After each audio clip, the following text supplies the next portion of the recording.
Bonsoir, dans Lunel Actu, nous parlons d'exposition. Ce soir, nous sommes en compagnie de Patrick Fabre, qui expose actuellement de l'imagination, des bulles, de la couleur, de l'humour. Vous nous proposez donc un panel important. Est-ce que vous pouvez vous définir? Vous êtes décorateur, illustrateur, peintre, à l'occasion. Comment vous définissez, Patrick? Bonsoir. Bonsoir. Ouais, bonsoir. Comment me définir? C'est un peu difficile parce que justement je suis un touche-à-tout. Vous touchez à tout, Voilà, oui, touche j'ai à vu tout. ça. Ouais, comme je peins sur les vitres, je peux peindre sur un mur, je peux peindre sur une toile, sur un bout de bois, j'ai peint sur une bouée de bateau, je peux peindre sur tous les supports, quoi. Différents supports. Ce qui passe par l'esprit, quoi. Du moment que le support s'y prête, je peins dessus. Alors si on voulait vous catégoriser, on verrait c'est peintre, illustrateur. Ouais, peintre, illustrateur, ouais. Oui, parce que je fais l'illustration aussi, du dessin, Oui. beaucoup de dessins. Alors, Ça part d'un dessin, de toute façon, souvent là. voilà, après on verra la technique. Donc ce n'est pas votre métier. Non, ce n'est pas mon métier. Pourquoi C'est une passion. justement à ne pas avoir voulu développer cette expression artistique et garder votre métier initial? Pourquoi? Vous avez fait un choix ou pas du tout ou Oui, c'est un choix parce que je veux être libre. Je fais ce que je veux, quand je veux, comme je veux. Ouais. Donc comme ça, au moins, j'ai pas quelqu'un qui me dit il faut faire ci, il faut faire ça. C'est moi qui décide comment j'ai envie de travailler l'art et je le fais parce que j'en ai besoin aussi, quoi. Vous vouliez pas vivre de votre art?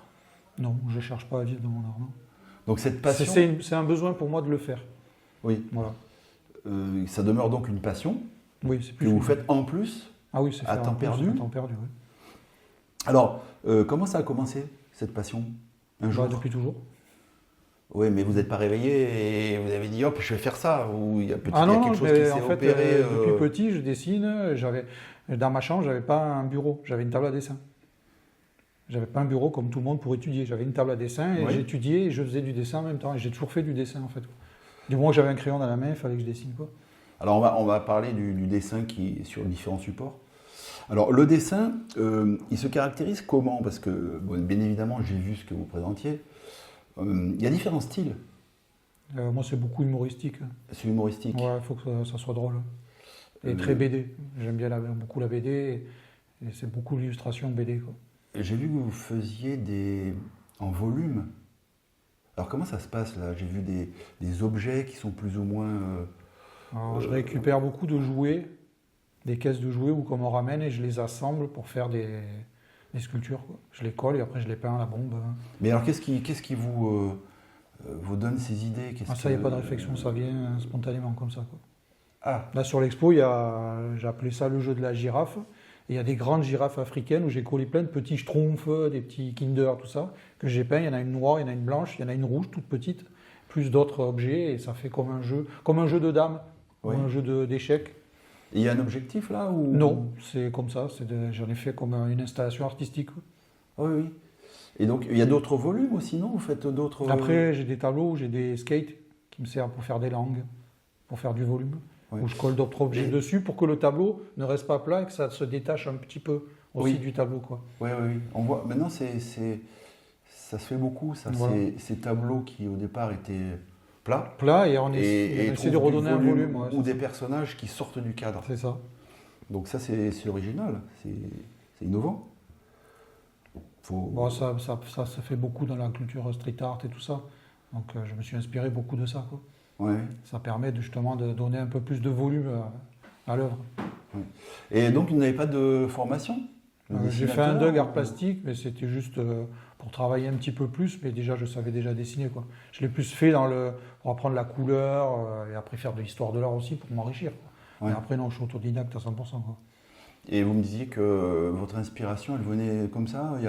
Vous ne vous basez pas sur des... soit vous êtes influencé par des illustrateurs, des Ah oui, dessinateurs. beaucoup. Je suis fan de beaucoup d'artistes. On fait beaucoup d'expos avec ma famille. On va beaucoup voir d'expos et tout ça. Et après, oui, moi j'observe beaucoup autour de moi et n'importe quoi peut m'inspirer, quoi. Un truc qui a été jeté dans la rue, je vais le récupérer. Je vais dire, ben, ça, je vais en faire ça, quoi. C'est-à-dire que vous n'avez pas d'idée préconçue au départ? Non. C'est l'occasion qui fait C'est la l'occasion, et après, des fois, je fais un petit dessin, et ce que je vais voir dans la rue, je dis, mais ce dessin peut faire ça, ou sur ce support, je vais faire ce dessin, je vais faire ce truc-là, quoi. Vous parliez des vitrines que vous décoriez. Ouais, à Noël. Donc on vous passe une commande, on vous dit voilà, il faut décorer cette vitrine, thématique Noël. Voilà. Au niveau du style, vous avez des personnages déjà existants que vous reproduisez ou... Non, je fais pareil, je propose à chaque fois une idée suivant la boutique. C'est une boulangerie, je vais faire dans le thème à la boulangerie. À chaque fois, j'essaie de leur proposer et je fais des dessins pour pas Oui, avoir... mais ce qui caractérise les personnages, il y a un style. Ah, j'ai mon style à moi, quoi. Alors, On reconnaît que c'est moi qui ai fait cette vitrine. Il se rapproche de quel dessinateur connu vous avez une influence C'est comme ça. C'est BD, c'est cartoon. C'est BD, oui, c'est BD cartoon, quoi. Il faut que ça soit rigolo pour Noël, il faut que ça soit humoristique. De toute façon, je crois que vous avez amené des photos, ou du moins on va pouvoir publier durant l'interview des photos représentant ce que vous faites. Ouais, surtout de l'expo. Ou de l'expo, oui, bien sûr. Oui. Donc pas d'influence d'illustrateur particulier. Oh, il y en a beaucoup. Peut-être que c'est en vous, ça, vous le savez pas. Oui, mais il y en a beaucoup en fait. Et après, j'aime beaucoup d'artistes, donc je ne peux pas donner de nom. Après, moi, je suis fan de Dali, par exemple. Ouais. Quand j'étais jeune, je regardais beaucoup de peintures de Dali. Giger, H.R. Giger. Qu'est-ce qu'il y a ? Il y en a tellement que... Ouais. Et après, je suis fan même des artistes actuels, il y en a tellement. Quoi. Peut-être qu'on s'en imprègne sans en avoir Sans conscience. ça, j'en suis sûr. Oui. Et qu'après, ça ressort comme ça, sous les traits d'un coup de crayon, on va dire. Comment ça commence alors l'illustration? C'est-à-dire que vous partez d'une esquisse, vous avez une idée? Je gribouille souvent au coin d'une feuille des dessins, une idée, quelque chose. Vous avez un modèle? Pas forcément. Non? Non, je fais des dessins et des fois ce dessin, où il restera un dessin, ou il partira sur une œuvre d'art plus grande, plus petite, sur un support que je vais voir, quelque chose. Quoi. Mais il y a toujours quand même un petit dessin au départ, un petit croquis. Parce avant que de faire quelque chose. c'est pas évident ça, si vous répercutez ça sur Et puis souvent je l'ai là, déjà l'œuvre elle est déjà créée dans ma tête. Ah ouais. Mais techniquement c'est compliqué ça, de peindre sur du verre? Non. Justement c'est le meilleur des supports parce que ça glisse. Ouais, après il ne faut pas qu'il pleuve. Là cet hiver il a plu, ça a été très compliqué parce que la peinture elle adhère pas. Et s'il n'y a pas ce problème là, au contraire la vitre c'est lisse donc ça se fait tout seul. Quoi. Oui, et je sais peindre dehors, comme je sais peindre à l'envers, à l'intérieur aussi. Alors peut-être qu'il vaut mieux peindre à l'intérieur. Il y en a beaucoup. Vu les conditions. S'il n'y a pas de protection, je leur fais dedans. Ça veut dire que vous peignez à l'envers? À l'envers, oui. Et c'est encore plus facile. Ça, il faut m'expliquer comment on peint parce à qu'on l'envers. fait les contours, on met les jeux de lumière, le blanc, et après on remplit. Tout simplement. Parce que déjà, c'est pas aisé de dessiner. Enfin, pour vous, ça l'est, puisque vous le faites. Mais c'est pas aisé de dessiner comme ça, je dirais, sur une vitrine. Si en plus, il faut dessiner à l'envers, de l'autre côté du verre... Il faut penser au résultat que ça va donner de l'autre côté. Tout est inversé en plus. Tout est inversé, oui. Faut penser... Mais bon, j'avais plus de 20 ans que je fais ça, donc après, à force, je me suis développé une petite technique pour arriver au résultat. Quoi. Ouais. Plus de 20 ans? Ouais. J'ai commencé en 99, les vitrines de Noël. Alors donc, en 20 ans, vous avez eu l'occasion de vous faire connaître, du moins d'être valorisé. Est-ce que vous avez un souvenir particulier d'une œuvre que vous avez réalisée, dont vous êtes fier? Quelque chose qui vous a marqué, tant au niveau peut-être de la taille que de l'originalité? J'ai fait un escalier chez un particulier qui était quelqu'un qu'on connaissait très bien, qui n'est plus de ce monde. Et j'y ai fait toute la cage d'escalier qui fait plus de 6 mètres de haut, où j'ai fait une vue de New York, avec les taxis jaunes et tout ça. Et c'est un travail qui m'a demandé 3 semaines de boulot, et le résultat était spectaculaire. Quoi. Et là, j'avais fait un super truc. Quoi. Et il en était content aussi. Ça, c'est une commande qu'on vous a faite? Oui, il était venu me voir, il m'a dit, voilà, ta carte blanche, mais je veux. La rue de New York avait les taxis, et j'avais des espèces de personnages, des petits anges avec des masques à gaz. Il m'a dit, je veux tes petits anges dedans. Un tableau de Basquiat à la place du Coca-Cola qu'on avait, un petit tableau de Basquiat. Je suis fan aussi de Basquiat, par exemple. Et après, j'étais libre. Donc, j'ai fait une vue, parce que l'escalier était comme ça. J'ai fait une vue plongeante et une vue de dessus. Il y avait 2 perspectives. Et c'est un truc qui était énorme. Quoi. Là, vous basez sur des éléments techniques pour réaliser ça? Non, parce que ça a été tout au freelance. Que ça soit dans votre esprit. Mais je l'ai dessiné, j'ai pris des archives de photos que j'ai redessinées. Et après, ça a été tout vraiment... parce que la construction s'est faite directement sur le mur. J'allais vous dire, vous allez vous baser sur des éléments existants. J'avais récupéré quelques photos et quelques tableaux d'artistes américains qui avaient représenté un peu cette vue. Et après, j'avais triché, j'avais mis ma patte. Quoi. Et là, le support, c'était quoi? Le mur, directement sur le mur. Directement sur le mur. Ouais. D'accord. Très bien. Mais là, ouais, j'avais fait un joli travail, quoi. J'en ai fait d'autres, mais celui-là, C'est celui qui vient en premier? ouais, ça lui tenait à cœur et c'est vrai que j'ai rendu ce truc super, quoi. Il en était fier. Ouais. Le plus spectaculaire, on va dire. Ouais. Pas d'autres coups de cœur J'en ai fait quelques-uns, j'ai fait des super belles vitrines aussi, quoi. Voilà. Mais après, j'en ai fait beaucoup. Donc. Et où est-ce que vous faites vos vitrines? C'est plutôt localement ou Montpellier, Palavas, Carnon, j'ai fait Saint-Jean-de-Védas cette année. Je fais un peu partout, quoi. Ouais. Et vous communiquez pour ça? Là où les gens m'appellent, quoi. Ben, j'ai une clientèle qui m'appelle, c'est des amis, quoi. Ils m'appellent, ils me disent viens me faire la vitrine. Comme ça, chaque année, ça change. Je leur fais des choses différentes et puis ça leur met de la couleur, quoi. Oui, bien sûr. Ils en sont contents. Il faut avoir toujours de l'imagination renouvelée. Ça va. Pour l'instant, j'arrive à chaque fois renouveler les Ou choses. alors vous quoi. changez ce que vous avez fait pour l'un, vous le faites à l'autre. Ça m'est arrivé d'adapter ou des fois de montrer j'ai fait ça et ça plaisait, donc j'ai adapté, mais je ne refaisais pas pareil. J'ai adapté, quoi. Ah oui. Alors vous utilisez quoi comme matériel? Que de l'acrylique. Que de de la peinture à l'eau. peinture à l'eau. Oui. Que de l'acrylique. Sur tous les supports. Quasiment. Sur le verre aussi? Sur le verre, oui. Mais justement, on peut l'enlever comme ça. Parce qu'il faut pouvoir l'enlever. Ça s'enlève comment? En chiffon ou on gratte? On gratte. On gratte, Un grattage. Un coup de lave-vitre, un coup de grattoir, et ça part facilement, quoi. Et un peu d'huile de coude. Ah oui, surtout, oui, bien sûr. Actuellement, vous avez un projet ou qu'est-ce que vous... Mon projet, il est là. C'était l'exposition pour Palavas. Là. Ouais, ça, on va en parler, là. Et sinon, pas de travaux en cours Mais après, j'ai des commandes de tableaux à des très bons amis là, que je vais faire. Mais bon, après, il n'y a pas d'urgence, quoi. Ouais.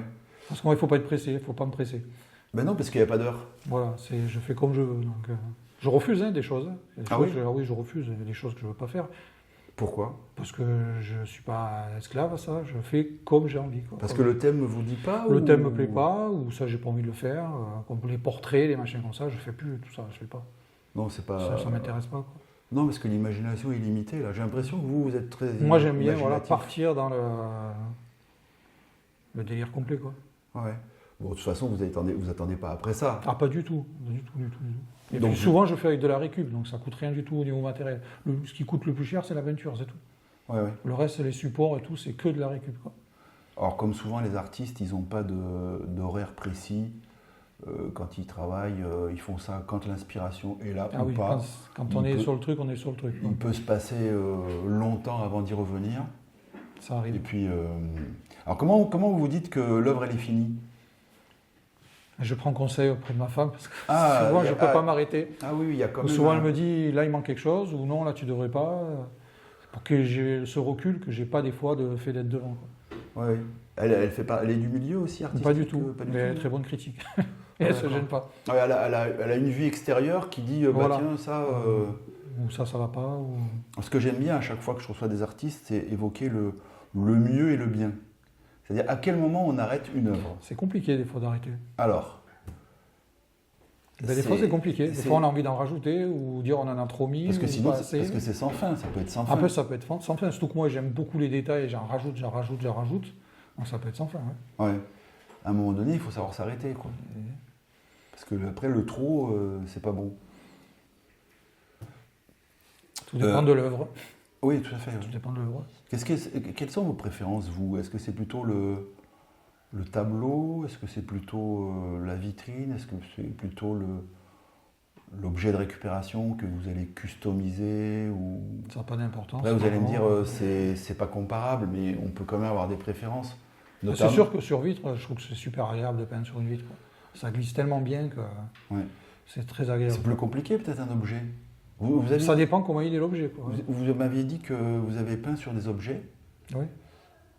C'est plus compliqué là de peindre sur un objet, parce qu'un objet, c'est en plusieurs dimensions. Après, oui, mais bon, s'il est plat, si c'est pas comme du crépi, ça va. Oui, mais si là, vous ne peignez pas sur les trois côtés, par exemple. Ah si, je peux faire tout le tour de l'objet. Ouais. Ah oui. J'ai fait une bouée de bateau, là, j'ai fait tout le tour de la bouée sur l'expo. Oui. C'est un support original, ça. Ouais, je l'ai suspendu et j'ai fait tout le tour. Quoi. Mais c'est pas une bouée qui est amenée à être dans l'eau. Ah non, là, après parce maintenant... Parce que là, d'accord, que l'œuvre, elle serait plus qu'éphémère. Mais de toute façon, les vitrines sont bien éphémères, donc ça peut Oui, arriver. mais il y a quand même une durée de vie peut-être un peu plus longue que si on met une bouée dans l'eau avec la peinture. C'est ça, sûr. Quoi. Alors, parlez-nous de cette exposition. Eh bien, on m'a proposé à Palavas, à la médiathèque de Palavas, à Saint-Exupéry, de faire une expo. Et là, c'est vraiment du personnel. C'est que des choses que j'ai chez moi, personnellement, quoi. Et ça m'a permis aussi, j'avais laissé un peu tomber certains styles de peinture, certaines choses. Ça m'a permis de m'y remettre aussi dedans. Et du coup, j'ai mis tout plein de dessins. Il y a beaucoup de dessins. Des peintures, des sculptures. Il y a un peu de tout, quoi. Sculpture? Oui, les girafes, là. Ah oui, oui. Et beaucoup de peintures aussi. Et c'est vraiment des choses très personnelles, quoi. Ouais. Vous avez eu un retour du public déjà ou pas? Ben, ça a commencé hier, donc Ouais, vous savez pas trop. pas trop, on verra vendredi au vernissage. Après, il y en a beaucoup qui me connaissent, qui vont venir voir, mais je connais leur retour. J'attends de voir ceux qui ne me connaissent pas, pour voir ce que ça va donner. Parce qu'on est quand même dans l'abstrait, là, enfin dans l'abstrait. Bon, il y a un peu de tout. Quand vous assemblez différents objets, différents éléments, ça détourne complètement le... Ah, ça détourne l'objet, ouais. Parce que ça lui donne une autre forme, justement. C'est ça qui est rigolo, quoi. On voit une autre vision de l'objet, quoi. Ouais. Mais là, je repense à la girafe avec des schtroumpfs tout au long sur le cou, là. Et elle est toute noire, ou toute blanche. On peut se poser la question, mais pourquoi? Comme ça. C'est ça, c'est votre façon de... J'avais mon pistolet à colle, j'avais ces objets à côté, et je les ai assemblés. Ça m'a dit, tiens, je vais faire... J'ai commencé à les assembler, j'ai dit, il y a quelque chose à faire qui peut être sympa, quoi. Ouais. Donc pas d'idée précise quant aux objets, Non, c'est non. tout ce qui se trouve... Vous devez avoir un sacré stock, un oui. entrepôt chez vous, non? Oui, enfin un peu plus, mais oui. Ah oui. Il faut que je fasse du tri d'ailleurs. Justement, ça m'a permis de faire un peu de tri. Il y a des choses qui ne serviront pas, et il y a d'autres choses que peut-être j'ai d'autres idées, quoi. Il y a des moments où vous dites, mais j'ai récupéré ça, mais non, finalement... Finalement non, après voilà. Ça ne me servira pas, quoi. Mais souvent, quand je récupère certains objets, j'ai déjà l'idée de ce que je vais en faire, quoi. Ah oui? Ouais. En le voyant, j'ai dit ça, je peux faire ça. Et y compris la couleur ou le... Oui, je peux avoir déjà le final. On dirait qu'en voyant l'objet, je dis ça, si j'assemble ça, ça et ça, je peux trouver comment faire. Vous me parliez de Dali là tout à l'heure, mais c'est vrai que Dali, il a eu sa période... Alors, période figurative très réaliste, mais il a aussi sa période délirante, quoi. Et ça... Ah ben c'est inspirant. Vous aimez ça? Quand on va dans sa maison, elle est extraordinaire. Ah oui, oui, c'est spectaculaire, effectivement. Ouais. On va bientôt arriver au terme de cet entretien. Est-ce que vous auriez un petit message à divulguer à nos spectateurs? La caméra, elle est en face de vous. Oui, allez à mon expo, allez-y, faites-vous plaisir et dites-moi ce que vous aimez et le ressenti surtout. C'est ça qui m'intéresse, c'est le ressenti, le regard des autres, quoi. Oui. C'est vrai que moi, j'ai pas ce détachement et le fait d'avoir de regard des gens qui ne me connaissent pas, ça me permet de voir ce qu'ils en pensent, quoi. Ouais. Mais Même si c'est négatif, je continuerai toujours à faire ça. Donc c'est pas. Oui. Et c'est bien de savoir ce que pensent les gens aussi. Comme on disait que la fonction principale de l'art, c'est de provoquer une émotion. Donc c'est important de savoir. Du moment que ça fait sourire, c'est drôle, c'est le coloré, tout ça, c'est gagné, quoi. Oui. J'imagine que comme dans toutes les expositions, il y aura un cahier. J'ai laissé un livre d'or, oui. Ouais, pour pouvoir faire les commentaires et. Ceux qui veulent écrire quelque chose peuvent. La critique est constructive, on dit. Tout à fait. Patrick, merci beaucoup d'être venu. Merci à vous. Et puis, on ira faire un petit tour. Alors, vous avez dit, c'est à Palavas, à la salle, à la médiathèque Saint-Exupéry de Palavas. Parfait. Voilà. Merci beaucoup. Bonne soirée. Lionel Actu, c'est fini. À bientôt.